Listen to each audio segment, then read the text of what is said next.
Yo, welcome back, guys, to another Ashes of Creation React.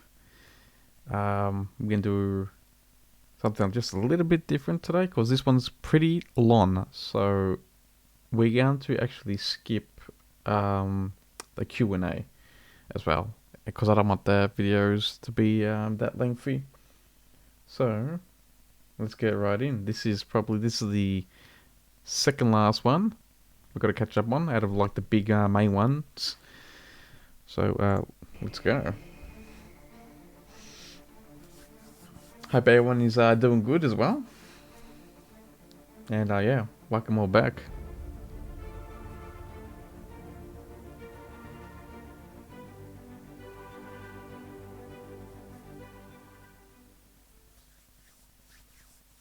Salutations and welcome to our glorious Ashes Salutations. of Creation community.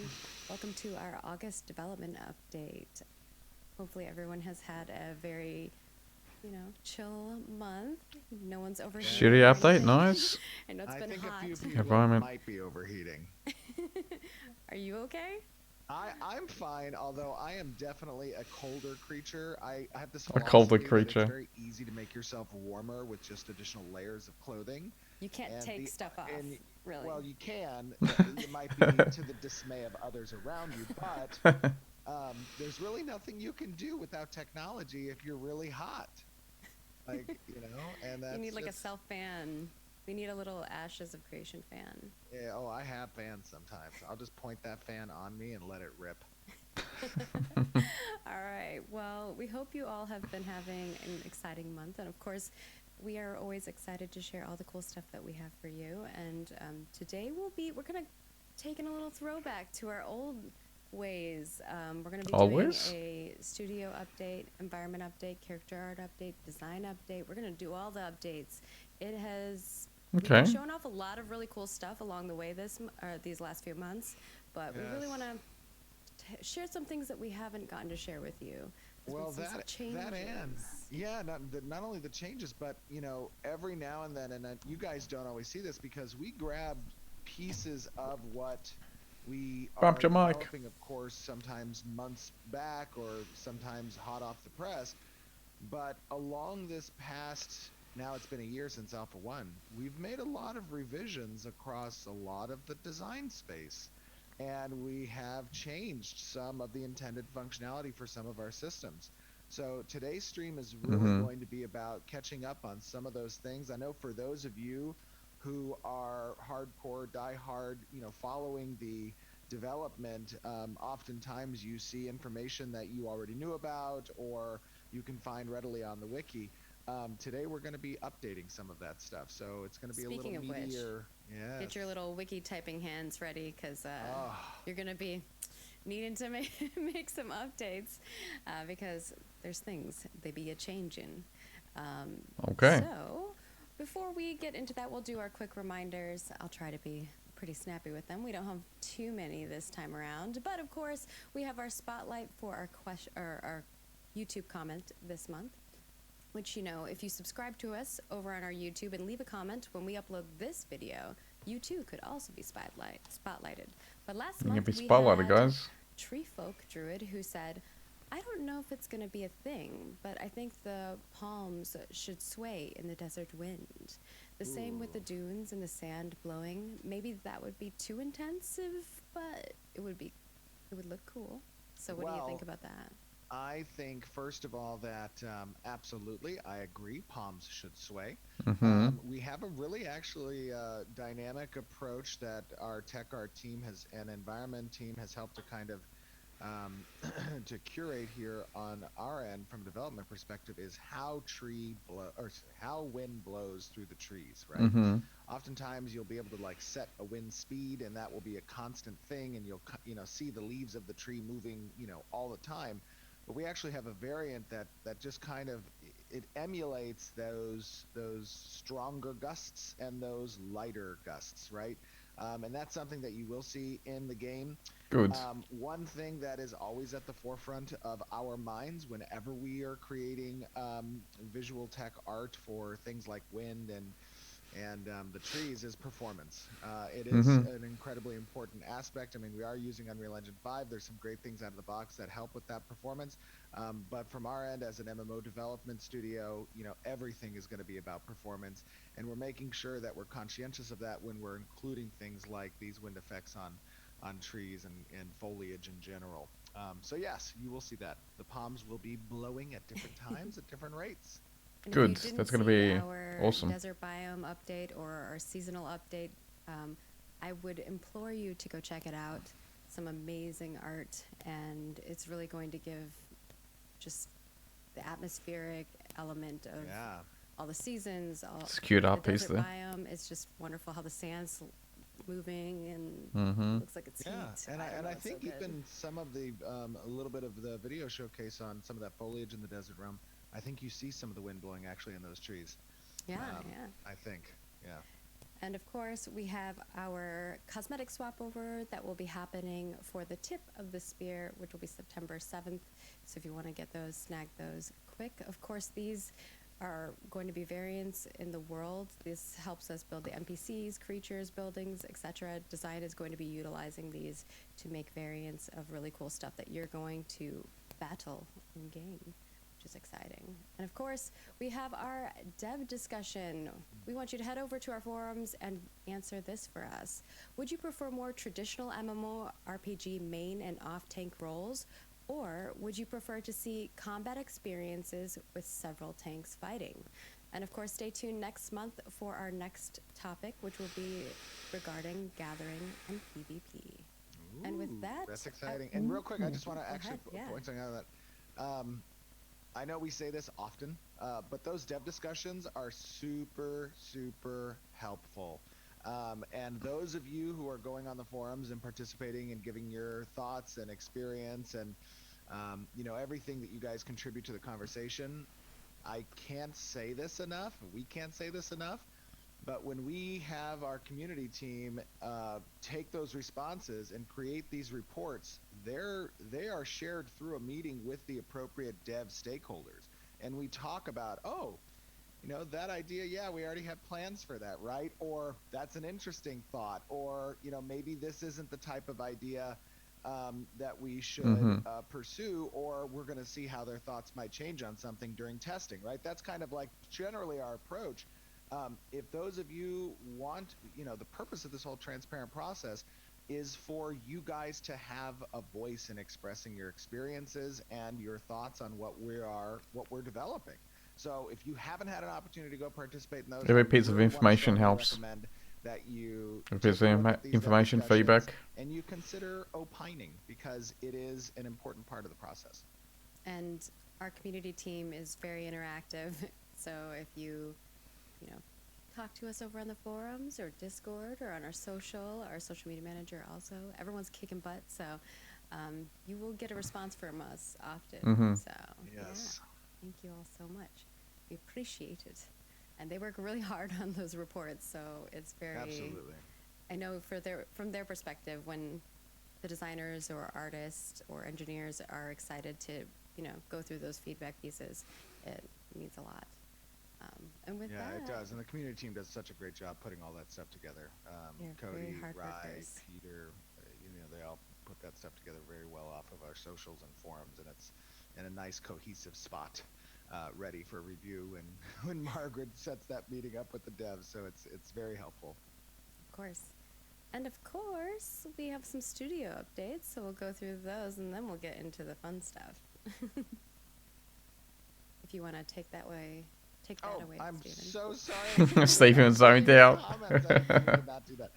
Yeah, studio All good. update. We had a great week this week, a really strong week. I can't talk too much about what was so pivotal, but we ended our milestone 2. And for those of you who are unfamiliar kind of with production of game developments and stuff, we run a pretty agile project management structure, and the end of every few sprints or so is our milestones, and we like to celebrate those milestones here at the studio. We had a great time. Was it Mm-hmm. Wednesday night? I think it was Wednesday night. Wednesday night at a local place here where we all got to get together with the team and just kind of celebrate. We played some virtual golf and did a little arcade stuff in the evening. Had a few drinks, had a lot of fun with everybody kind of celebrating. We had a big town hall on Wednesday where we showcased our achievements. Um, There were some and they were tears. there were some, yeah, there were some, definitely some tears. But I just want to say that this last week, kind of going over everything that we've accomplished in Milestone 2 internally as a team, it was really great to see. Because this is a lot of work. It's a lot of work building a MMO, especially one It of is. our particular ambition. And the studio has grown now. We've hired over 40 people this year, which is a big number, and that in any company's lifespan can be a difficult thing, the growth phase of a company. There's a lot of stuff that can fall through the cracks. There's culture that you got to be super cognizant of and protect. Mm-hmm. There's workflows and processes and pipelines that you need to induct people into, right?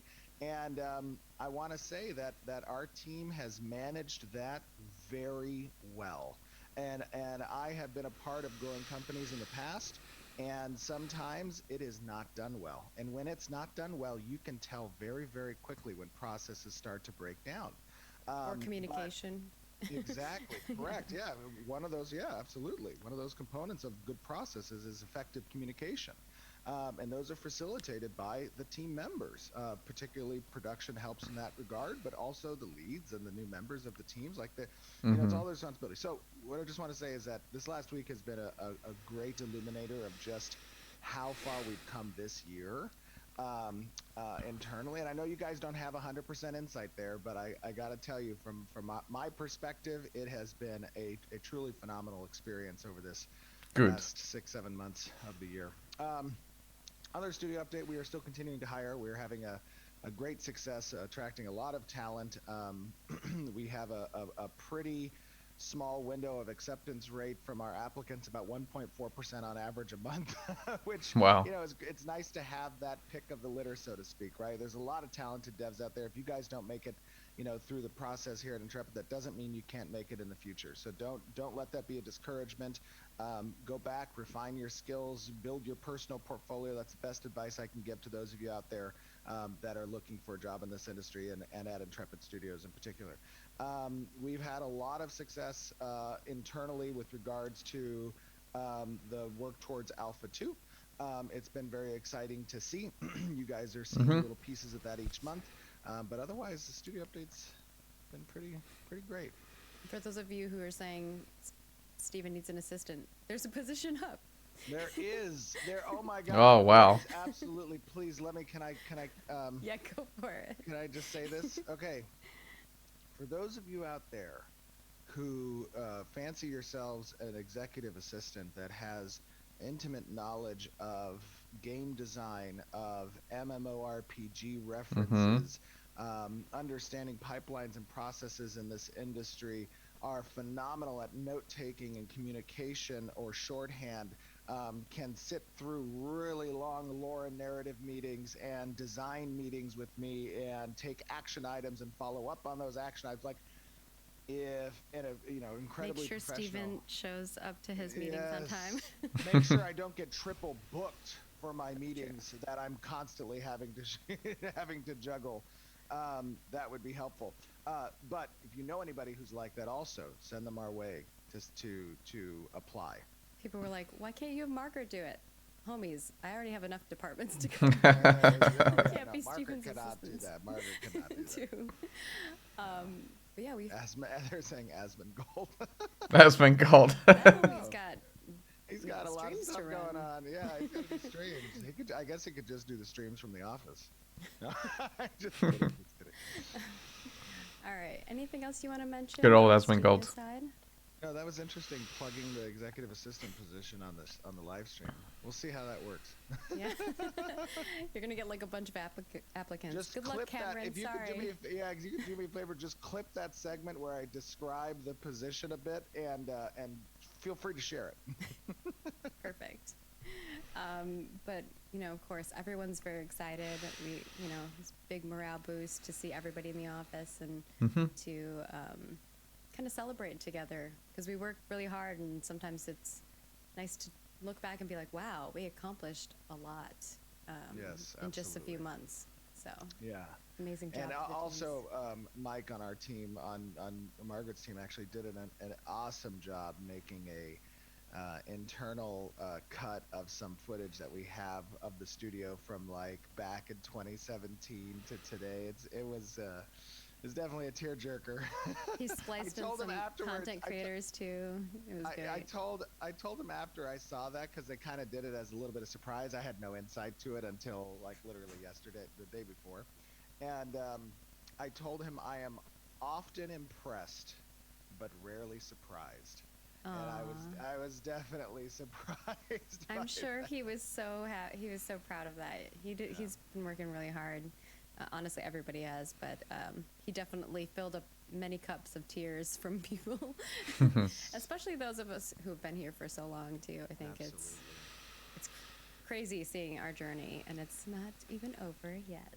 Yeah. So, let's move on to environment and talk about all the Environment amazing updates. things they've been up to. Do you kind of want to Ooh. do a gist first, and then we'll show footage, or just show the footage while you Let's get talk about what into they've it. been doing? Yeah. Yeah. That's a Yeah. great idea. Let's do that. All right. So this first video here that we're gonna show is of the Riverland flora and Mm. desert The wind rockets, blowing as well. and Yes. then we'll be showing the Joshua Tree and Fantasy Palm So so variants. so basically what you're seeing here is, Alpha 2 is going to have a pretty significant cross section of different biomes. The Okay. two primary ones that Alpha 2 is going to contain are going to be forests, riverlands, and desert, right? Awesome. There'll be some badlands mixed in. There's going to be some other areas, but that's going to be the predominant cross section of the world that players are going to have access to. And you're just kind of seeing what the density of that is going to look like, especially in these forest environments. And it's important to note that like what you're seeing here does not include active resource spawners yet, because resource spawners and materials that you're going to go out and gather are also going to need to live alongside what the general foliage is in each of these biomes. And Uh so huh. what part of what Alpha 2 presents us an Ooh. opportunity to do is to focus test amongst our players what is too dense, what Excuse me. is performant off that density, and what is obstructing kind of the visual of the gatherables within that area.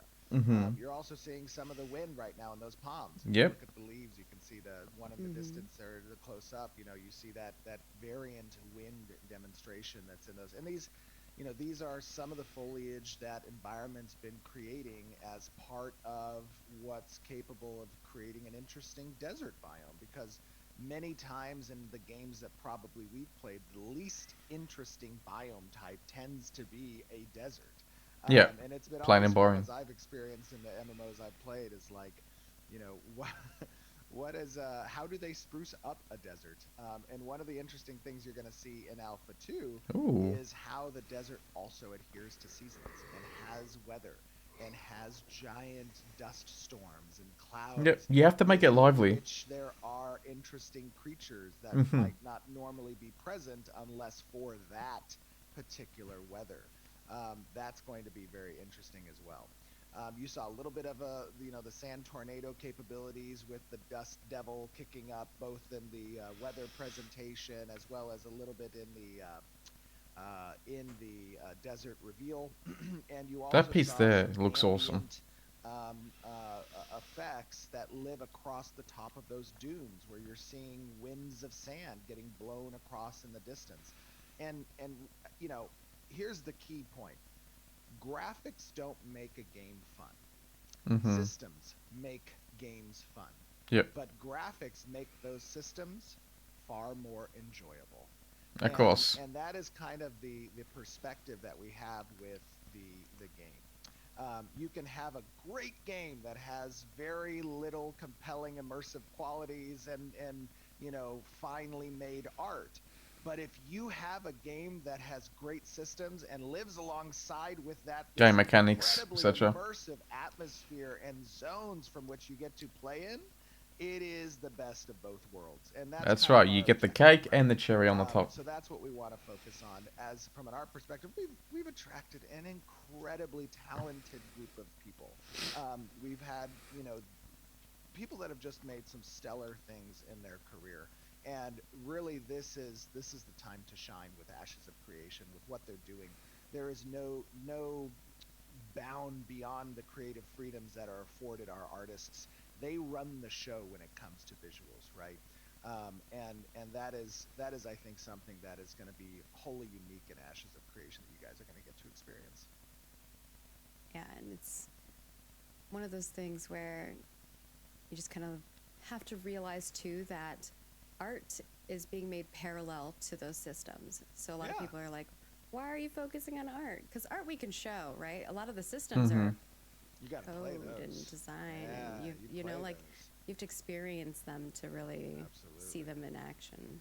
No, the yeah, I mean that's a very good point, right? If you think about a development process, if you don't have much experience kind of understanding Mm-hmm. the intricacies of the process, you know, art is constantly getting barraged with requests, whether it be itemization requests for gear or creature requests for content or environment requests for points of interest, dungeons and biomes. Like, you know, they have Animations, those so many animations, animations. absolutely. Ability animations, creature attack anim suites, you know, tech, whatever. There's a lot of requests that get serviced by our art teams, which stem from designs desires about the world or designs desires about systems. You know, this is that those two things live in parallel. Oh yeah, and someone mentioned audio. Yeah, of course, that's another parallel, Audio, right? Audio yes, is, oof, Yep. Kat does an yes, amazing job. We absolutely, love all the work that she does. yeah, Um, so we will move on to character art if you're ready for that. yeah, absolutely. Okay, what do we got for character Right. art? What's new? First and foremost, here we have the Jade Sigil. Ooh, this one's great. Was this Jan? Yeah, I think this Jan Allen was. did Oh, this I'm one. not sure which one this one. This was the one I didn't have a label for. I believe this was Jan's. Yeah, looks very good. I love the rope work in the back there. This was one that I designed like a long while ago, so it's cool to Oh, see it in a 3D model. I was inspired by like WWE belts, but I was like, make it Renkai. This is a belt of giant strength, plus five. Just the Jade Sigil.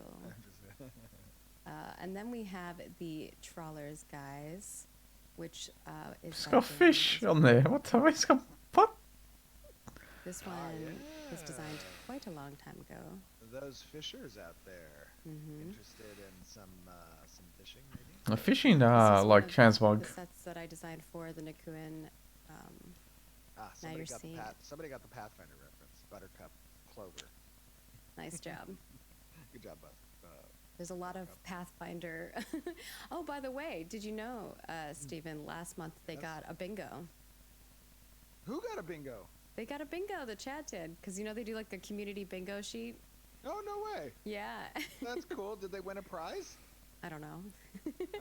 The prize was they got all the things they They wanted. got the bingo? Oh, gosh. Oh. That's good. But I like I that. believe we have a turntable of this as well. So cool. Hmm. It's cute. I like it actually. It's very good. I like that hat. It's perfectly made for hot summer days Right? out on the tropics. Other option is you could take it off and use it as a little boat. I wonder how they're gonna do Oh fishing. my gosh, that's not a bad idea. Although it has holes in it, looks like. I don't know. It's more like a pasta strainer. It looks like. Pasta strainer, your fish strainer. And then we're gonna move in. I know your favorite. I didn't thing, mind the guys, fishing in New some Worlds, mounts, but I promise you these are cool. it just took too long. This one is the garden. So pretty. Ooh, That is very look pretty. at that guy. He's This is a happy. Jinsey. He's a big boy. Can you imagine just camouflaging into like a little foresty environment or Yeah. like a garden with him? Just walking around in the Yes. forest. Yes, that Beautiful. guy is pretty sweet. And do we have? I was watching his animations get worked on, and I I was like, oh my don't. god. I don't Not have the yet. Okay, animation. future. It's okay. It's future. We'll Yeah, do it in future. the footage that was in there was not the. I didn't want to show that, so This guy we get is updated ones. he's a fun one. Yeah, it looks cool. Also, Oh, This interesting is thing to note there, I believe, get is a that look at those portions on so awesome. Look at that mount, guys. The the branches, colors. yeah. they interact with the wind as well. Mm-hmm. It's like the cape on the character and the hat on the character. And we have shown that there may be cases where certain mounts will interact with seasons. If you've seen some of the season tech that we've done before, there may be mounts down the line that, you know, if they have leaves, they change with the seasons and stuff like that, which is really cool. Yes. and Somebody then said this you could one- sleep under that tree guy. That's Aww. totally, yeah, that'd be cool. You can have your mount out without needing to be mounted on it. You could definitely do some emotes to lay under him, a little RP sesh. Yeah, your mount will walk alongside you. Ah, if you piece-ish. don't want Absolutely. to ride on top of it. I and love this the is the burb. crested sun plume. The burb. This I set. love the feather work that they did on. it's so I mean, it's so good. Was this Jinsey that did this This one? is a Jinsey creation, yeah. Oh, it's so great. Yes. Look at the I love varieties that we the- get. It's so awesome. I love color it. Composition is just beautiful. I mean, it almost it strikes me a little bit as a pheasant. Yeah, so the inspiration for this one, I was designing it a while ago, was like obviously first you, because you're ducks. So I wanted to make like a little ode to A that. homage. Aw, Yeah, a little homage ducks. to your ducks. The And poor then the other ducks. Murderous thing- falcon now that can eat these things. No, I'm just kidding. We have one of those already. Oh, okay, perfect. It has like multiple wings too, which you know is probably animation's favorite thing for me. They're like, Margaret, stop making so many wings. But this is like a Chinese duck, which is really cool. Like there's actually ducks that yeah. exist like this that are really beautiful colors. Obviously, ours is a little different take on it, but inspired by. Yeah, For I sure. do love Peking duck. It's one of my favorite dishes. Well, He's your mount. I don't know. Could you eat him in the wild? Could you I eat mean, you're him? probably as big as his like leg. Good luck trying to eat him. He's gonna eat you. So good. But I like the traditional Peking duck. That's like the flat pancake. Not the bun that the meat goes Oh. on. Yeah. You don't like the I little- don't- the I soft don't like buns? The bun one. No. Interesting. I'm sorry. I'm not trying to eat this mouse. Next up, we have some creatures. The first is a They look- concept piece for one of the minotaurs. We have the minotaurs Looks are cool. looking so Looks mean. sick, you Until guys. You guys are going to see these minotaurs in action next month. Actually, little leak. Yes. Oh no! a little did I leak? teaser. A little I'm teaser sorry, of that. I'm sorry. You're gonna see these guys in game and combating a ranger. Ooh, it's gonna be fun. Awesome. They are so cool. The community team is like, new race? No. We- By the way, this is just one class of the Yes. Minotaur foes. The Minotaur almost are like a player character race to a degree. They have many different classes of them that exist within okay. the world that you will be facing. Yeah, they're pretty Oh, sick. Do you have the one on the pig? I don't. This Oh was the only my one I was God. given from Oh, you that character are artist. kidding. Are we able to do it live? I need Yeah, to show if you send that it to one. me, I will put it live. All right, let me Sorry. grab it real quick. I'm so sorry, chat. I just feel like you have got to see It's this pretty guy. it's pretty cool. Oh, Minotaur just on a wait. pig. Just Battle pig. wait. Hold on. I'm sending it right now directly to you in Okay. Slack. Stand by. And we'll snag it and Stand pop by. it into the scene. Image sending. There we go. And message and send. Usually the artists kind of decide what they want to share every month because sometimes they're like, oh, it's not quite done, It's so I don't want okay. to share I have it yet. veto power. I have veto I know, power. but Steven does have veto power. Yep, he has all the Don't powers. yell at me. Don't come Wait at it. me. Okay, there you go. There Okay, you go. Got it. let me snag that and pop it in. See. Just wait. The different and the cool size, thing about this so- is that this guy that you're about to see may have stages where during the combat, when you reach a certain objective, could be health wise, could be some mechanic, that he will dismount and take combat to foot. Okay. And there's you will yes There you you will go. see. Ooh, he's got a, like a ball. There he is. Check that dude out. And I'll kind of show you guys. This was the. Holy smokes! It's a minotaur riding. Oh, okay, wait a minute. It's like a hog. And there it is, like Yeah.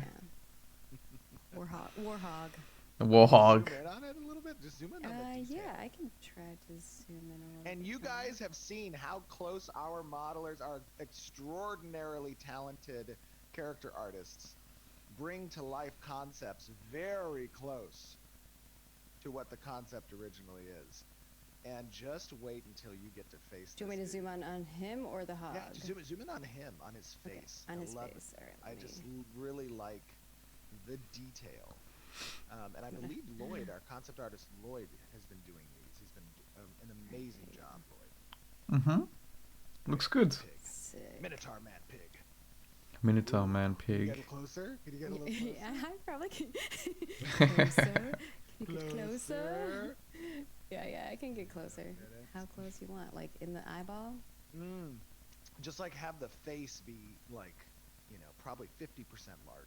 He might cover us. Oh, actually, I can figure. I can do this. Yes. This is Margaret loves this, by the way. She really loves when she's challenged to perform on her feet. You know? Like, she's We're like, doing it live, Doing it you live. guys. doing it live. Live production is fun though. Are they like crystals on his chin or something? Oh, look at that. Look at his snout and the teeth. Oh my God, yes, I need to show that. Jeremy, send it to me. Jeremy, send it. Find it Oh and send God, it. what is he doing? What is There's he one sending? more. There's one more. And I Okay. want to see if the chat can actually find in this next image a detail. A detail that's located on the body of the Okay. Minotaur, okay? And there's Mhm. one specific thing about that detail that you guys, I want to see if you can find, okay? Let's see who finds it first in chat. If they can first in chat to find the very specific cool detail on it. Jeremy's like right now rushing to find it, I'm sure. Like, Jeremy, send me it. Oh, Mike sent me all of them. I guess they added them later. Oh, So I do did have they? the other ones. Hold on. We can move on to the next one while Jeremy finds it, but it's coming up in a second here. All right. As soon as you send it to me, Jeremy, I will showcase it. All right. Well, Next yeah. one is we have the snake creature. Ooh. This is not Hello. fully done, but we like to show you guys kind of like the different phases, so you can see concepts, you can see models, you can Now see this the process. That looks good. This guy is in a Guys. T-pose, and what that means is both from his arms that you see extended, but more importantly, the tail. The tail's also T-posed. So when this guy moves around, he's going to be in a more interesting stance. Mm-hmm. Tail's going to get coiled a bit. There's going to be variants of these types of snakes that are based on different types. You're going to have like a black mamba version. You're going to have a cobra version. You're going to have a rattler version that comes off the tail. These guys are super cool, like Naga style. Yep. Okay, here we go. Wait, but that has an interesting color version there. It's hard to tell where the center is. Okay, yeah, I'll send it over though. I'll send this one. Yeah, Mike, you can send that one to send that to Margaret, and then Mike's gonna send it over to you. Yeah, these guys are super cool. These are the inhabitants of a particular dungeon. Oh, perfect. Yes, this is much better. Okay, hold on, wait. I'm so sorry we're doing this live, guys, but I figure you're gonna love these I things. make a full run of show, you guys. She does, but you know what? Sometimes you just. What do they say about plans? No plan survives My plan survived, Steve. the first shot or something. The first battle. Contact with the enemy. No plan survives contact with the enemy. Right? Not saying it there. I like that they can have different variations. But it As is well. sometimes just fun to do things live. Um, Okay. he sent me a it bunch, over. so I don't know if you want me to share all of these or okay, just the this one one. that had the Lord. The Lord. The Lord. The hunter one. Yeah, Lord Hunter. Yep. Okay, got it. Okay, now what you're looking for is on the Lord. Okay, on his chest. Second. Looking for the one on the Lord. And if you want, Do you want me to can zoom kinda in on him? yeah, So he's just like a him. little bigger. Yeah. All right. It's a trophy. It is a trophy. Somebody guessed it's a trophy. What you're looking for The is a gold. trophy that the Lord has on his body somewhere. What is that trophy? There's something that gives it away. Someone I'm gonna called it zoom in talentless. his. He said Dunir. The talentless said it. He found a Dunir skull. And what is it about that skull, the The Dunir skull, skulls? that's unique? The beard is attached to the skull. Yeah. So that's some lore. That's a lore reveal. You've just Is it? discovered that Minotaurs don't like dwarves. no, not only that, but that dwarves are born with the beard attached to their skull, and it just takes Oh. time for the beard to grow out of the skin. But the beard is Oh, there from shit. start. I zoomed in on it for you. I see. Okay. Two dwarf It's a skulls, baby yep, in the beard. beard. It's a That is baby true. They beard. have baby beards. Little baby beards. Little 9-pound, 6-ounce baby beards. All right. This is the content you guys came for, I hope. All right. Next up, we've got a Cyclops. Hello. And you can see the scale of the person down in the bottom. Now this, my friend, Is huge. a world boss. A world boss. This is, can you see the scale? Fuck. This It's huge. guy takes a raid, and he's one of the first bosses that you will encounter in the game. He's gonna have some fun tactics. One thing that's unique about this guy is he roams the Riverlands. He's not in one specific area. Okay, you guess what He walks. walks through the Riverlands, through different areas and different zones, and you may see the silhouette of a giant figure between the trees in the distance, and hear his stomping ambient Yes. walking sounds. He is a fun one to watch and move through. And his encounter is going to be interesting. You'll notice that he has a giant tree trunk there at the top. He does. I wonder what he uses that for. Squishing people. Smash. I like that. All right. And I think I have another Minotaur that they would like to share. So I'm going to try to get that into the scene Okay. here. We're just going to keep going back to the Minotaur for you guys. Oh, we have another one? Yes. Another Minotaur? We're just showing all the Minotaurs. We're giving away the Minotaurs. Ooh, This one is with the... he's a What else is on the shield? A dwarf? Tanky boy, they call him. Mr. Tankers. Mr. Tanker McTakertons. I really don't like dwarfs, huh? All right. I like the skull and the armor set on his shield. Now we'll take it a little bit more whimsical. And we have the Rootling. Aw, Priscilla the root made. thing. Yes, Priscilla did such a great job with this. Oh, wait. Yeah. Oh. Yeah. Oh, there it is. I can't wait Rootling. till we get to the turntable. There's Okay, also a turntable. little- Here you go. There's an Easter egg on the back. Oh, look at his little butt. You know how we like our peaches. Our tushes? Tushes, yeah. Oh, little look tushes. at him. He's got a little potato butt. A How potato many times butt. can you say in the game you've seen a potato butt? I Honestly. don't know if I've seen a potato butt before.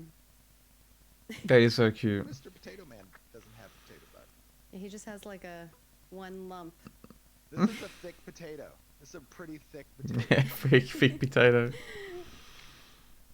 And from there, from creatures, we're going to move into some of the race stuff. So you all did see the Empyrean for the first time, really, with the new concepts. And here is our lovely lady. Okay. You can kind of see it Oh, more in this a... is the first time for the actual new Empyrean model that Yes. people have seen, right? Mm-hmm. Mm-hmm. They've seen the concept, which was last month, and now you're seeing the model. Yep. Very She's nice. not angry. She's determined. There's a difference. She's serious. She's focused. She has exactly. She's focused. Mhm. She's serious. It is time to expand the Empyrean influence. If I look angry, it's just because I'm focused. I mean, you got to get in her head. Like, what is it that is driving her, right? And part of that drive, I think, for the Empyrean, is to spread the Empyrean influence throughout the realm of Vera. And that's where that to me is what she's communicating with her facial expression, right? Yeah, they have a very militaristic backgrounds. Mm. Makes sense. Well, some would say militaristic, some would say a more aggressive form of negotiation, right? And Militaristic? No, aggressive form of negotiations. everything, so much in life is perspective. And you just got to look at it from her perspective. All right, I can see it. I got you. That's one way to Somebody spin said a resting elf face. Oh my god. it. The resting elf face. She's I got like a it. great resting elf face. A rep. Next up, the Nikuin. So we've made Nak- some changes Nakuin. to them a bit. Similarly to some of the other races, Stephen has kind of taken a little bit of a direction change. So hopefully you all like it. Yes. I think it gives a lot They're the other character dwarf to them that I love. dudes. Very I think islander, there's two Polynesian. Look at dwarf races, them. right? Look They're at so our cool. Nikuins. There's a bunch of them. Do we have a few more? Yeah, Oh, it'll there play we through go. them all. Yeah. Yes. Yeah, they are more like that tribey looking. The Nikuins. The other dwarven meat. Yep, the other. Okay, And yep, we there do are love two. The Nikuin. Yes, these guys have a lot of rich background and culture that I think is pretty unique from a fantasy. It's a little atypical from the traditional, fantasy tropes about dwarves, and I thought it was time to innovate in that space, right? And so Yeah. we took a bit of that Polynesian influence, those more islander cultures in Mm-hmm. the real world, and we took that, and how can we apply that to a fantasy race like dwarves, and really make something interesting there. And these guys are pretty awesome. I appreciate it. The Filipino part of me is like, yeah. Yes, That nose, exactly. that's very like islander nose. I like somebody says the Esfandians. Yeah, so these are the males. We won't be showing the females this time, but we are going to show a race that we haven't really shown in a long time, and their new direction as well, which is the Valoon, and this will be both male and female. So here we go. The Valoon. reveal. Yes. They're so cool. Mm. The Valoon are pretty awesome. And I want to point out something that you are not necessarily seeing here in the concepts, but the Valoon have an interesting lineage, and there is some influence there that when the Valoons step through the portal, some portions of their body begin to exhibit this almost essence-like rupture in the skin. And Okay. you guys are going to see some examples of that in the future. And it is a bit of some Jinn influence in their lineage as a race that kind of sets them apart from their Kalar counterparts. And I think that's going to be pretty interesting. All right. Well, hopefully you all Hmm. like seeing that. I'm sure you'll share your feedback with us. And then I have a little beetle animation. Oh, that's awesome. So these are a bunch of That's what we beetle saw in the combat desert one. pens. I like when he Yeah. knocks over on his back and stuff. It's cool. And you're going to see a lot of variants of these beetles, excuse me, as even combat monsters. We might swap off the type of horns and the design of those horns. There's going to be palette changes and designs on the wings that will be variant options. Does look a little back kicks. Look at that. And you will see more ornate versions of these types of creatures as you move through the realms of Vera. This is all kind of how we build up some of these creatures so that they're multi-purpose from a content Oh, look at it. as you progress within the world, right? And we're all familiar with that in a lot of the MMOs that we played. Oh, look at it fell on its back. That's so sad. Yeah. So he gets back up. He's fine. Yeah, this guy's like the size of a Volkswagen bug. I'm just kidding. Some of them can be. Some of them can be. Not all of them are, but some can be relatively large in size. Oh my gosh, we saw how scary like a swarm of butterflies just can be. because they were doing some like visual effects showcases, and it was pretty horrifying when there's a lot of little tiny things coming your way. Yes. And then, Have you ever when you have I don't know if you ever lived like in the Midwest or in the South at all. Did you ever oh yeah, yeah, I lived in Alabama. Oh, that's right. Okay. Alabama. During the summers, did you ever have those June bugs that would like fly in and they would land on you? And when they gripped you, they would like literally almost tear your skin off if you tried to flick them. Margaret's face. No, nothing chat, ever landed on chat, me like that. That's chat support I've this. seen June bugs, but I've never How had one many of you land on guys me. have had a June bug land on your skin? Yes, thank you. Thank you. I can't believe you've never I experienced. just run away June when there's a bug big death bug graph. flying around. Oh, they have like a death grab. But I'm when I like, see I this don't guy's give them the feet, opportunity to land on me. yeah, but when I see that, well, sometimes you just play with them, right? So actually, sometimes in the Midwest, you'll see trees Sometimes with, you like, just little play traps with that them. collect the June bugs. They like have Oh. like, yeah, and they like it's really sad actually. But this guy's feet, they remind me of a June bug Hmm. a little bit. Oh wait, didn't mean to show that. We're not gonna show that. Sorry. Whoops. Okay. What are we not showing? Nope. Nothing. Oh, Nothing. Oh. that's Moving a on from tonar. there. Was it the toes? No. Oh, They saw God. nothing. Nothing happened Oh, there. You literally just scratched probably a lot of different people's foot fetishes. Oh dear. You could give Backnar a shout out for that one because he just sent that to me, and I was like, all right, I'll see what I can do. Oh, man. So from there, we have some good. really cool design stuff, and this is gonna get meaty. So get your pens out, get your piece of Design paper out. updates. All right. Wait, am I getting penned? What am I doing? No, not you, them. For Oh, the stuff you're about to oh. tell them about the design Oh, updates. that's right. That's Yeah.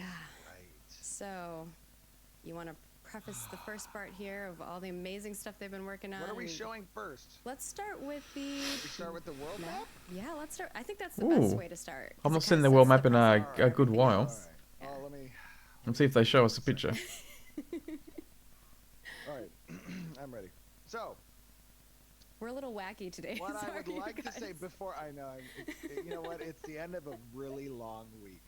Yeah, I And think this is that's what what happens. it is. This is what happens when the week is long. You can even hear it in my voice. I've been talking so much that my voice is like raspy. Yeah, I told someone else, I was like, I don't want to talk for like the whole weekend. I know. So I apologize for the raspy voice. But okay. Now, in the past, you have seen, before we show this map, you have Mhm. seen our old world map. And I told you a few months ago that this year we've made some significant changes to that world map. A lot of those changes were rooted in a few things. One, as as we've been prepping and building for Alpha 2, we have had some real coming to Norland moments. Okay. Where we've had to talk about, as these large POIs, as nodes are being placed, Mhm. as those areas are being defined for freeholds, for roads, for everything that exists within a zone or the world. How is the spacing for that, right? And you can do some portion of estimation based on simple math, documentation. You can plan things out, but the moment you start really getting a feel for those things in the world, no good plan even lasts first contact with the enemy, right? That's same concept here. We had a plan. This That is plan your had to theme for this month. This is the theme. This is the theme. The plan had to change, and it had to change because there's nothing more important than being in the engine, building those things, and feeling those things out, right? And our level design team, with Jason and Ben and Chris on the node side, Bucky helping kind of in building Alpha 2 and prepping for Alpha 2, we've been defining that density, that content density in the world. And it required that we made the map a bit bigger to facilitate that. Can I show it now? Uh, Give me 1 second. Okay, hold on. One more thing. Okay, okay, One more all thing. right. One more thing. I'm excited to Show you. me. A, the, the purpose of it becoming bigger is, as I said, to make sure that that density isn't overwhelming, right? That it isn't Mm-hmm. everywhere I look, there is immediately something. I have no opportunity to see, areas of the world that are expansive and are, just kind of wanderlust adventure feeling, right? You didn't want you were sitting, everything was sitting on top of you, at POIs and nodes and houses and everything, right? It was like an urban area everywhere. No, it wasn't like that.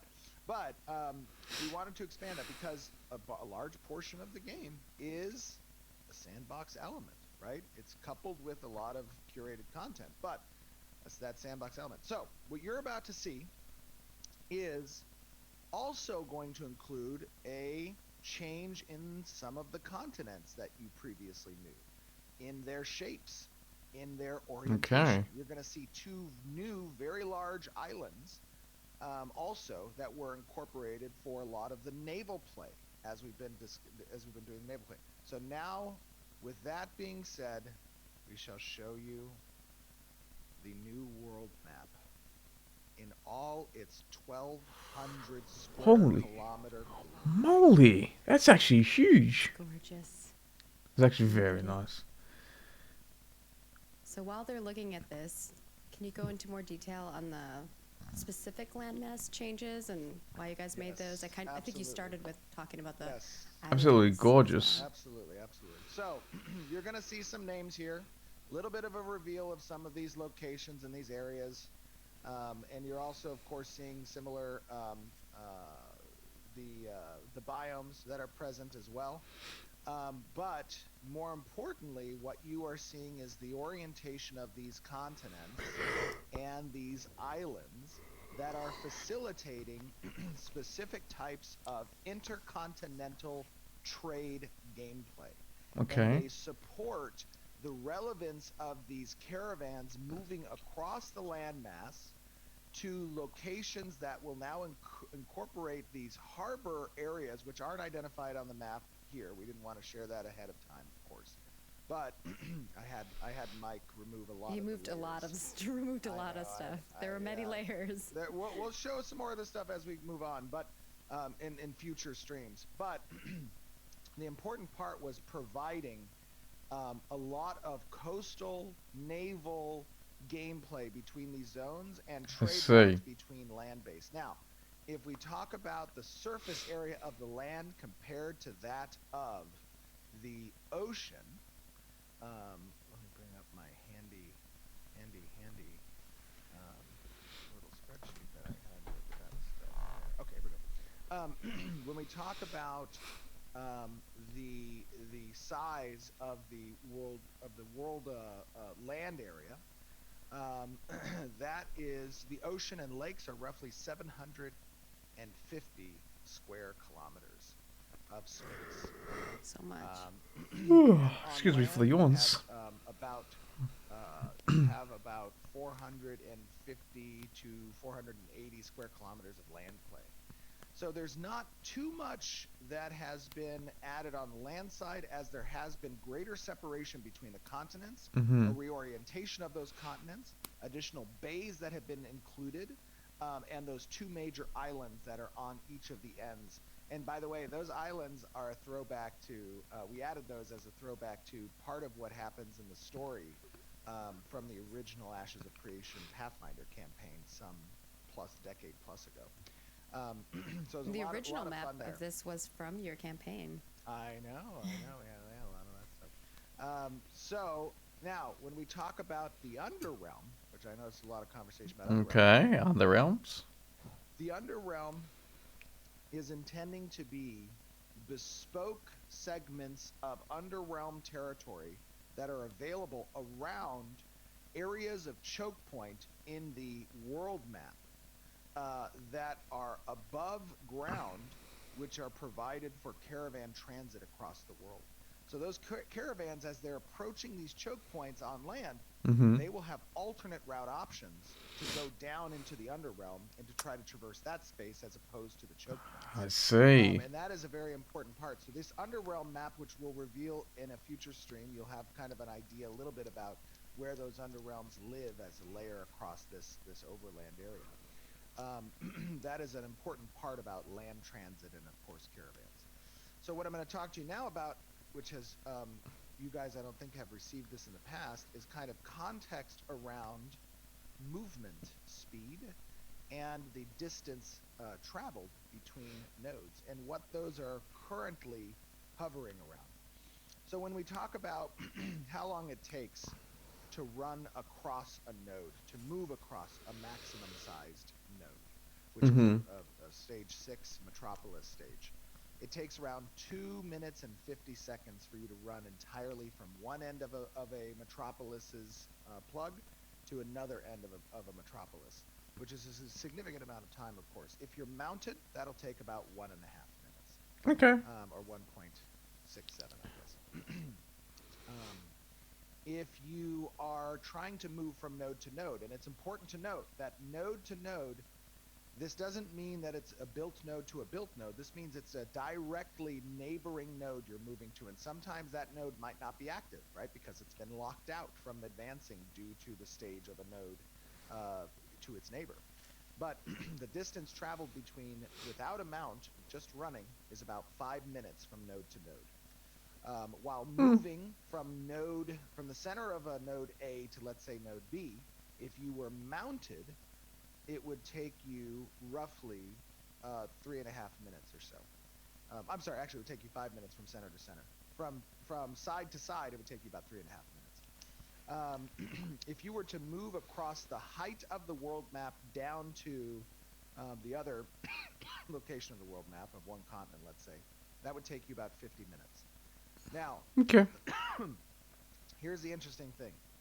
We've said always in the past that the world changes as the node states develop or progress. So that means that when a scientific node reaches a metropolis level, Mm-hmm. that the vassal network of that metropolis will now incorporate teleportation as an option.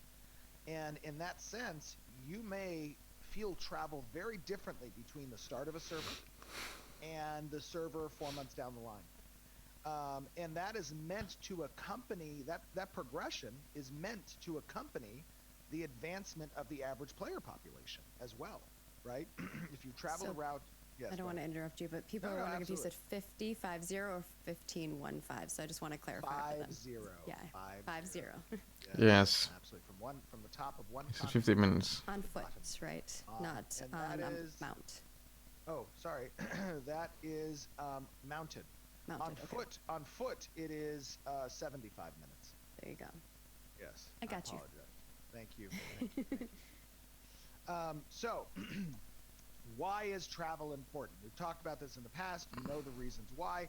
Mm-hmm. We've all existed in games where teleportation is very easy to use. Yep. And sometimes that can be a detriment because you may have activities like a caravan run that's happening and one person sees you from a certain guild and they do the raid call out to their guild. Everyone open your portals and come here within a split second and we're Yep. going to just, mob this group. Yeah. No, well, instead, that opportunity doesn't exist. If you want to provoke or to gank, an operation of another guild, you need to have foreknowledge. You need to prepare. You need to place your forces around that area, and that is an important aspect. In Mm-hmm. addition, it makes that travel meaningful, right? If you are having to spend time to move to a location, you're going to think about what can I do along the way? Why am I moving to that location? How is it more beneficial for me to be in that location versus where I am now, right? This is also Makes sense. in association with the fact that you are a citizen of a particular node, and that node needs your assistance within its vicinity. And if you want to move outside of that vicinity, there should be a really good reason for that. And there's lots of great reasons for it, right? There's trade, there's treasure hunting, there's content that you want to complete, there's POIs that you want to visit, and drop tables that you want to have access to. Like, resource materials that you can gather and bring back. These are all important elements of regionalizing these locations and making transit between those locations relevant. That is an important aspect. What is very important, however, Mm-hmm. is that that transit doesn't feel meaningless, doesn't feel what's the word?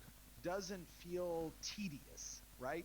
There should be activities along the way. There should be anxiety in moving along the way. There should be, All the things that feels. get your heart moving in the Yep. gameplay, right? That is the The important part. adrenaline Oh God, rush. are we going super There's overtime? Oh my God, it's we will be going super overtime, but okay. I'm All right, okay I with it. talk You're too okay with much. it? No, I Uh, talk too much. I apologize. the other part of that is people are asking. I know we've answered this question before, but for those of them who are newer here, they're asking if the world is flat or if it is round. The world, oh, so we do not have world wrap. And what that means is you can't walk off the west side of the map and enter in on the east side of the map, right? That is Okay. another important aspect of it. So that is also important as well.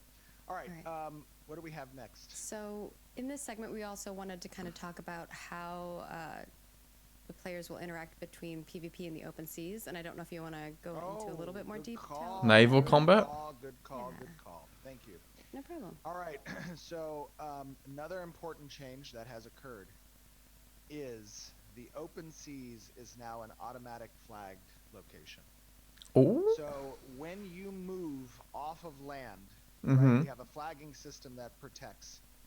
And the open seas are international waters where you need to be careful. Okay, And cool. there is a lot of opportunity at sea. And because there's a lot of opportunity that's unique to that content, that's unique to that sea, that's treasure finding, that's NPCs, that's a lot of different stuff. There needs to be risk associated with opportunity. We've always said Risk and reward. right? Opportunity and risk. That's how you weigh actions. And players now know when they move into the open sea, they are doing so in a method that requires them to be cognizant of their player surroundings. Who is near me? Who can mess with me? Yep. Who do I need to make friends with? Who do I know my enemies are?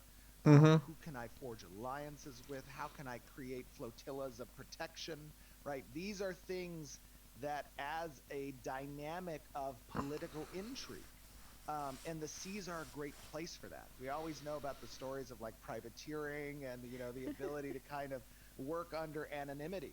Well, you're going to know who's attacking you, but it's important to note that you're prepared. You need to be prepared for that, and that is a big change that we had made several months ago that we're revealing to you now, and that's also needing to be a topic of conversation. This I would love to get feedback. Right now I'm seeing a lot of yays in chat. Mm-hmm. And we need to take those yays and we need to go on Reddit, we need to go on our forums, and we need to talk about this mechanical change. Because in my opinion, this type of change creates a very compelling type of gameplay. Yeah. And not everybody is excited about PvP, but as I've always said, Ashes of Creation is not meant to be the game for everyone, right? Mhm. There are a lot of games where it is entirely safe to exist on a server, and you don't have to worry about threats or risk, right? It's just all opportunity. I know I'll eventually get the trophy, right? I just need to run in the hamster wheel a bit longer, and then I'm gonna get there. Like that, everyone gets that trophy. What we want to do with Ashes is we want to Gotta work for it. rethink that approach, right? Mhm. We want to encourage intelligent calculations of risk versus Oh reward, shit! Intelligent right? These are gameplay. elements that I think Intelligent players gaming? feel really accomplished when they know that they overcame risk for the trophy, right? That not everybody makes it, but I did. The And biggest moments that that's I awesome. remember from MMOs have always been the ones that we, it was a trial and tribulation for, like the big raid boss, getting world forced on that, and how challenging it was. So for me, I love the challenge of those things. So we're excited to see what you guys think on that front. Definitely tell us, Absolutely. leave us your feedback, all the the goodness. Now, you will be notified when you do that, right? We have a very intuitive UI that as you approach the border between open sea and coastal area, you are notified of that. You are warned ahead of time. There's a countdown when approaching. We interpolate the distance, travel, and speed you're moving, and you get to see, I'm entering open waters. And when you do, you have this big trophy call out on screen that says, you have entered the open sea. Territory front, or whatever. Like Yep. Oh, it was like flagged. something And that PvP is not the only thing you have to worry about. If you've seen some of the creatures we have in the water, yes. they're No, also Oh. scary too. very good. Krakens and Thank you. stuff? Yeah. That is a super good point. There's not just danger from players, there's dangers from Good. players, too. That's good. Now that we've talked about Megalodons? what are the node changes that have been made? I know there's been some drastic node changes from the number of nodes that you have on the Yes. map to That is correct. So how vassal nodes work has changed as well. Absolutely. So there's a few things. I'm not sure how much in the past we've talked a little bit about the hierarchy of node structures when they consume additional node zones of interest around them and incorporate them into a vassal-like structure. There's specific relationships that occur between parent and vassal. Lots of benefits, right? It is not a bad thing to be vassal. It is a good thing to be vassal. It brings many benefits from the sovereign, which is the ultimate parent of that vassal network, down to the vassal node itself. And it allows that vassal node to even live outside of its normal mechanics, right? You get to adopt some of the benefits that the node type of your sovereign is, even if your node type as a vassal node isn't the same. What was the question?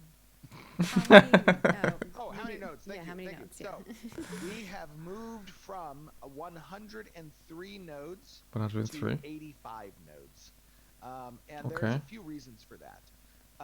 One, when we were doing the calculations behind how in Alpha 2 and in the game we want these vassal structures to exist, we had more nodes than what felt meaningful. And we wanted to condense some of those curated story arcs and hooks into the environment and realm around the areas to be more bountiful at a lesser node value. Meaning bringing down the node count so that we can increase the richness of each of those nodes more than what was at 103. In addition, as a very sorry, go ahead. There's some questions in regards to that. Yes, Okay, I'll show the vassal node stuff.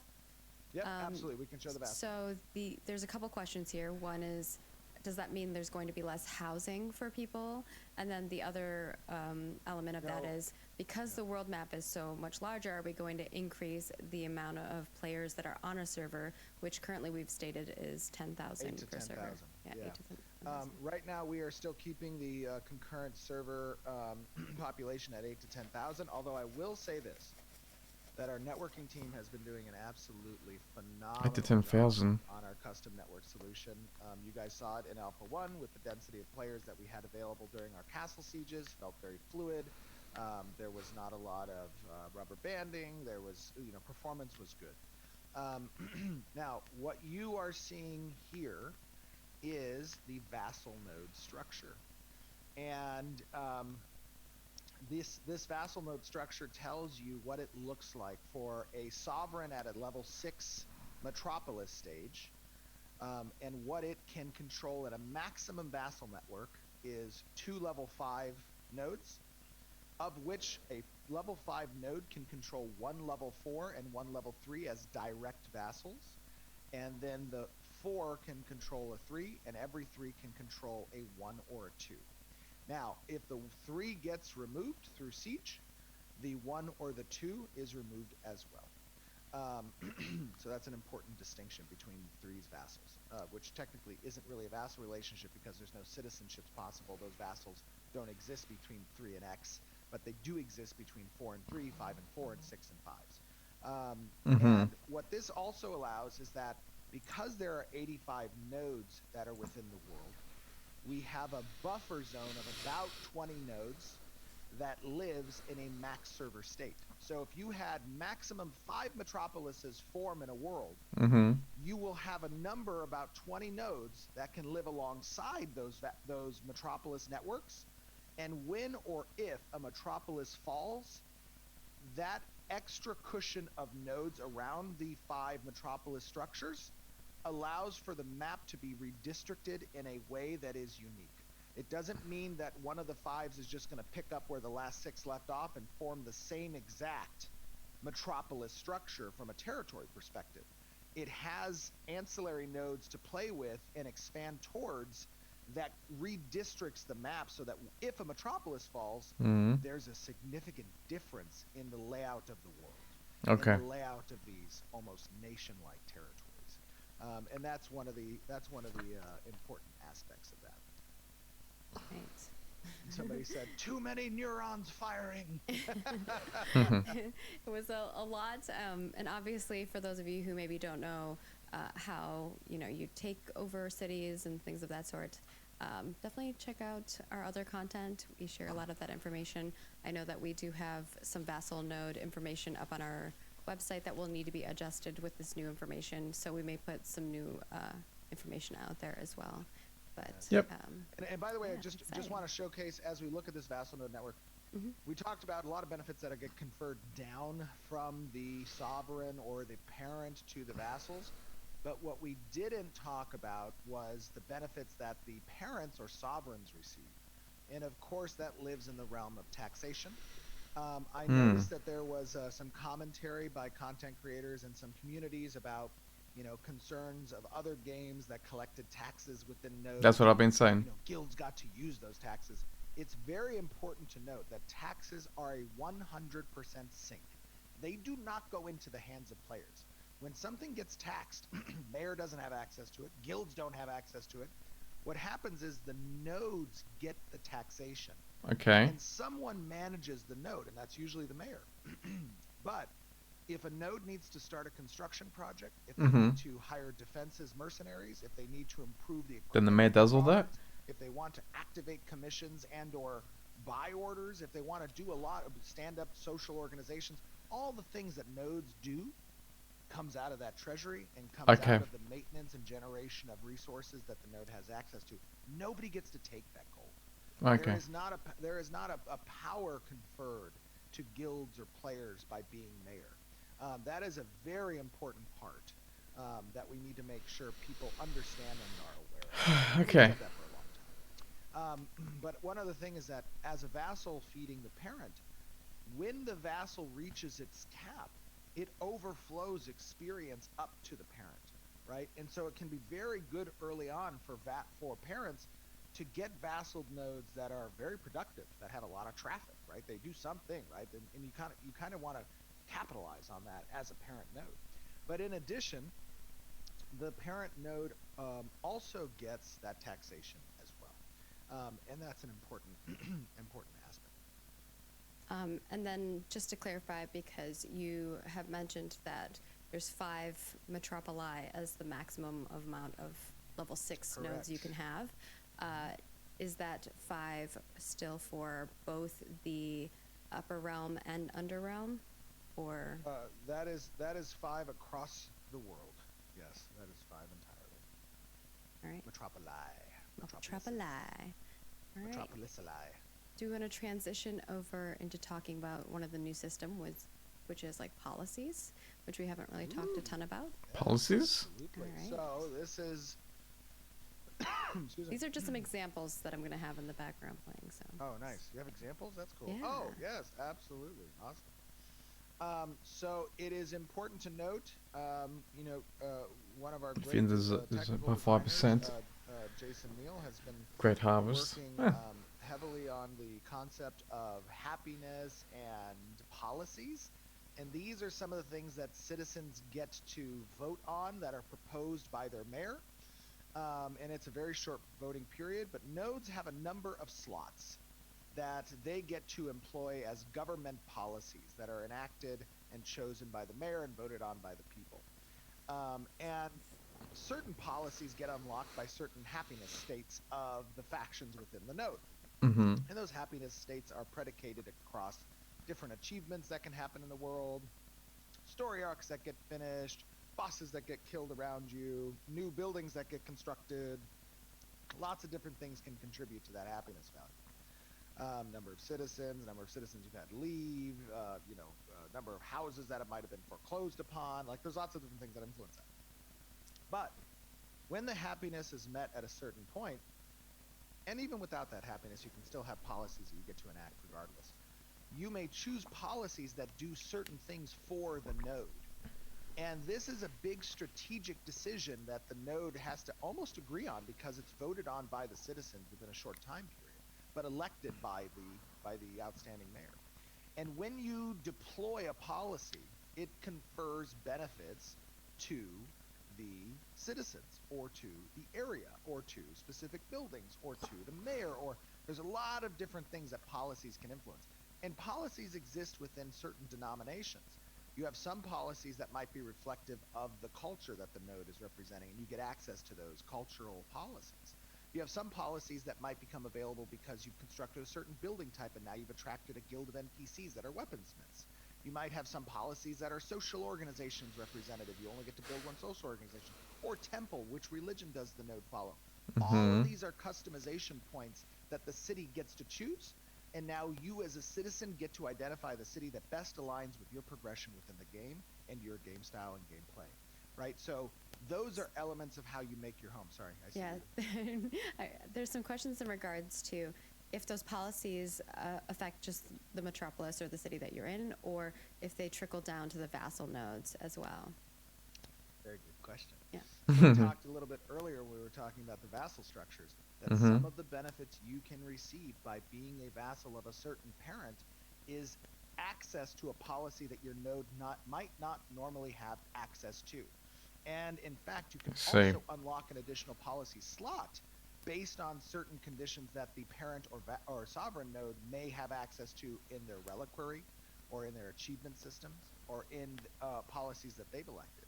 Some policies occupy multiple slots, and it's almost like a card structure, right? You have each of these policies that live on a card, and you get to select that card, throw it into the slot. It goes out to the citizens to vote on within a 24-hour or sometimes shorter period. The mayor has emergency actions they can take, right, depending on certain predicates that get met. And if an emergency action occurs, they may be able to spend their influence as mayor within their term to set up a policy for a vote within an hour's period of time. And citizens, in that way they can sneak it through a bit. I might not have been on in that hour. Like I come back and there's been some executive action determined by the mayor. What the heck is going on here? This better be a good decision or we're going to vote your butt out next election cycle, right? Like these are elements that you get to incorporate. Yes, that would be a moment where the mayor might say, "I am the Senate," right? I And then am he the looks at the Senate. citizens and says, "It's treason." Then no, What a We always have a 66. lot of other things we want to get to too. So, the next Yeah. thing that I wanted to bring up was happiness, which is another element and system that we have to Citizen talk happiness? about as well. Yes. The happiness, as I just kind of described, is basically a set of predicates that are influenced by certain actions that the mayor can conduct or that the citizens get access to. Okay. And these just serve as the door opener or closer for certain types of policies to be allowed to be selected to a vote by the citizens, right? So, for example, you Mm-hmm. may have You could call it an morale. People, well, yeah, but yeah, we we're call calling it it happiness. happiness. That happiness could be in the dumps. Your people could be very unhappy. They could be to the point of revolting, right? And that might turn off certain NPCs. They may go on strike. They may not be accessible. But if you're really unhappy, you might be able to place in a certain policy that's like a military. I can't. My mind cannot think today. I am just dead at the end of this week. I'm so sorry. It's okay. We're following along with you. What's the military thing? Martial law. Thank you. Okay. It might be a martial law policy, and that martial law policy might be really helpful when it comes to prepping for a siege. That is something that allows you maybe to increase the number of conscripted mercenaries that you have at your allotment. It might be able to go into debt in the treasury for purchasing upgrades to the to the walls and the gates, or to place barricades and set curfews. Like there's things that can be done around happiness that's important. Hmm. So All that's the right. happiness. And then I think there's some questions regarding, does changes in a node count change available to player housing? So if we have, I think I asked you this question, but you didn't quite answer it Oh my in gosh. regards to, if we have less nodes, does that mean there's going to be less player housing space, etc.? No. So we have target numbers when it comes to the amount of static housing, apartment housing in areas, and freehold space. Mm-hmm. And those values don't change, right? We are going to hit those targets based on the concurrency objectives that we have for the server between 8 to 10,000 players and the number of registered users we want to have on the server. The goal is that those versions of housing live in different competitive markets. And that competitive market is going to set average player value between player-to-player transactions. That, of course, grows with wealth as wealth gets introduced into the economy over time. But we want to have an equitable amount that's necessary to create scarcity, right? To create a meaning for why I would purchase a home um, um, within the world or within a city, right? And why that price is there. Right. And I know we Okay. have one more thing we want to discuss, which is caravans. And that system has had a bit of a new overhaul as well. Ooh, So do we want to caravan start system. first with how commissioning a caravan works now? And then we'll get into each of the other steps. Yes, we can talk about it.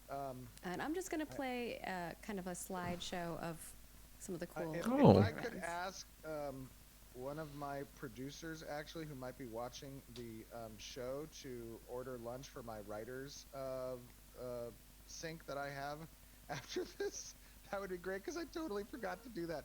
Somebody on the team let a producer know to order lunch for our I'll writers let team. them know. in Awesome, the thank you. Rundown channel. So to answer, to, guys, we love doing it live. This is how comfortable we feel with the community. Do it Right? live. Look You, at we those might as well just mounts. have a camera in the office that runs and follows us around as we're Some doing. We're gonna Don't be fun. tempt them. Make it They like want Oh, that I know, goat stuff dogs. I know, I'm so sorry. What was the question? This was how caravan system. does Caravan. commissioning a caravan work? We'll start it. there. All right, so remember we talked about, players create components, right, that Mm-hmm. live on the caravan, and that indicates a lot of different stat values of the caravan. It could be turning radius, turning speed, it could be Yep. movement speed, it could be Ooh. armor, Pretty. health, damage mitigation, all that kind of stuff, right? You do that at a caravansary, and a caravansary is a Ooh, look default at that. building type There's- that gets that comes along with every node. It has upgrade paths.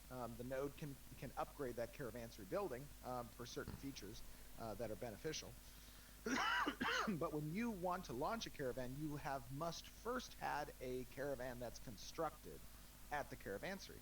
And in order to construct a caravan at the caravansary, you go to the caravansary and you say, hey, I've got all these components and I want to construct a caravan. And the caravansary will accept the components that you have. It will use those components. If you don't have components for certain parts of the caravan, it will give you default versions, which will be kind of lowest stat value that caravan can then have. Mm-hmm. And when the caravan's constructed, it will be hosted at that caravansary. Okay. And if you want to launch a caravan, you will select the caravan you have available at the caravansary. That looks nice You too. will then be provided with a UI screen that shows you the compartments of availability for storage that the caravan has. Get the You liver can them assign mushrooms. those compartments to members of a party or named interest. You can apply insurance if you want for any pieces of those storage, and it can go into escrow. And if the caravan ever gets destroyed, that escrow will go to the named player. Okay. And that's how we kind of set up that transactional, facilitate that transaction between players if they want to do those things. And then when you want to launch your caravan, so if you prepped your caravan, it's going to be in a launch-ready state. And you can launch a caravan whenever you want, keep it in the launch-ready state. If you click to launch the caravan, your perspective will lead to a world map perspective that sits above the node. and you will have a 360 line that lives outside of the node area at a good distance, roughly about 100 to 150 meters from the node, and you will spawn the caravan there. And it will take about 2 to 5 minutes, depending on some of the upgrades that the caravanserai has, for that caravan to spawn outside the node at that location. During that time, you can teleport to that launch location, which is just outside the node, from the node itself. That way people can't follow you, see your node, see your caravan that's about to leave or whatever, but you can let your players know, hey, if you're part of my group, you can also port with me, and we'll spawn at the location that the caravan's getting constructed at. Once the caravan little construction site is finished, your caravan is ready to mount, and you're ready to move along the way with it. As you approach cities, caravanserais will confer a radius around the node. And that radius will be something visual to you in the world as you're approaching another node, and you will see a line, a kind of indicator or something? Disembark line. Oh, okay. Where when you cross that line, you've reached the safety zone. And that line cross is outside of the node in a similar distance, but also based on caravanserai upgrades, that the placement of the caravan at launch is. And so you only have to make it to that line, and once you do, the event surrounding the caravan and the ability to attack that caravan stops. Okay, and it gets auto moved into the caravanserai. Guards will start to materialize around it. They'll grab the reins of the horse and begin to move the caravan slowly to the caravanserai. And now you've reached a pit stop. And at that pit stop, this can either be your final destination, or you can relaunch it again. You don't have to stop at nodes along the way to your destination. If you want to keep going, you can keep going. You want to cross rivers, you can cross rivers. You want to go out into the ocean with a little raft caravan, you can do that too. And you can go to a destination and you can stop there and unload there. But if you're running into trouble, if you're under assault, if you're near attack and there's a node nearby with a caravanserai that you can stop at, you can start directing the caravan towards that node, and all you got to do is make it to that finish line outside of the node. And when you do, the PvP stops. Will move towards the caravanserai. And that is the changes around the caravan system. Look at that. We made it. I'm sure people will have many, many questions. But obviously, when we hit Alpha 2, you will experience this. You'll play through it. You'll let us know what you guys think, especially as we showcase more of the footage of it. I think it'll just be something that you have experienced to give us feedback on and make adjustments for. Yes, and that's going to be a big component of Alpha 2, obviously the caravan system, that needs to be tested and needs feedback around. 100%. And do you have time, Stephen, for Q&A? I have a 12:30 writers meetup that I need to kind of be at, but I can answer if you want to pick 2 Q&As. I really thought this was going to be only an hour, but I just really talked too much. Ooh, what do we got here? Let's maybe pick a couple of questions. Ooh, yeah. Sorry, got the wrong one there. Well, that's gonna do it for that. We're gonna skip Q&A because it's a bit lengthy already. But yeah, once again, guys, thank you for joining me.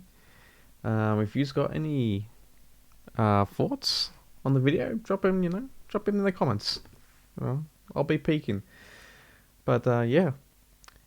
Thank you again. Be safe and be easy. We'll see you guys on the next one. Peace.